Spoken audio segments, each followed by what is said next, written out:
over the years, I've passed that thing down, and now my little brother has the 2-burner Explorer stove at his house. Yeah, I don't know how many, I would like to know how many calories I've cooked on that freaking stove. A couple million, I bet.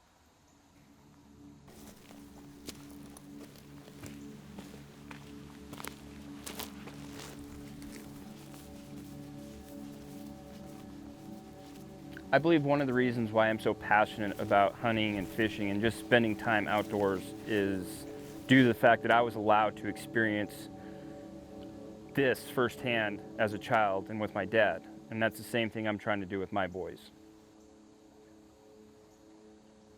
This is a picture of me and my dad, Grandpa, elk hunting. I think I was about 15 or 16 years old right there.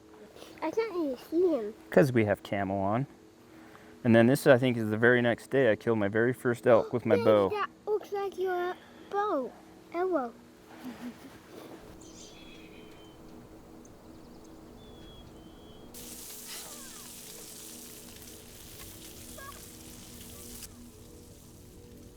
I think the reason why I always relate camping and hunting together is because that's what I was doing when I was a kid. I mean, we'd go on camping trips as a family in the summer and go fish and hike and do all those things.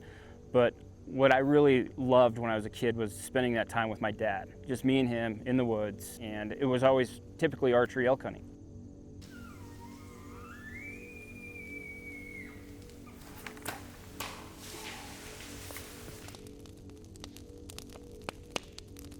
The whole cooking thing when I was younger was kind of funny because my dad was very much of a minimalist. If it was that we were backpacking or if we were staying in the trailer house, my dad didn't want to spend a lot of time diving into real in-depth meals until my dad decided to start bringing along one of his buddies, Mr. Mike Bogdan. Within like the first 2 nights of being at elk camp with me and my dad, Mike put his foot down and said, "Carl, even though we're camping out here in the woods, we don't have to eat cardboard."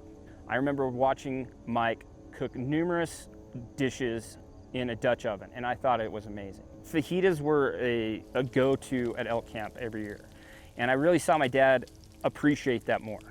And that was when I was pretty young. Mike really changed the way we hunted, and after that, it was like, yeah, we are in the middle of nowhere, and that's where we kind of adopted the key phrase that we use on the Hush channel now. Just because we're in the middle of nowhere doesn't mean we have to eat like crap. If you have the right equipment and a little bit of practice, you can eat like kings. You see that branch that comes sideways? I see it. See if you can hit that, because that's about the size of a squirrel, maybe a little smaller. But see if you can hit that. Hit something. Killed him, dude. Dead squirrel. Should we go cook some dinner? I use cast iron on a daily basis. I cook the kids' eggs every morning on a cast iron stove.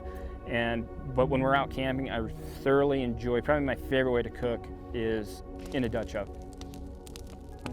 I was very fortunate to grow up with a dad that was very willing to get me out and help me experience these things firsthand. And I think that's the most important part of trying to get your kids involved in whatever it might be. If it's hunting, if it's the outdoors, if it's sports. I don't know if they'll always be hunters or always be into the outdoors, but I know that we can always sit down and enjoy each other's company by good food.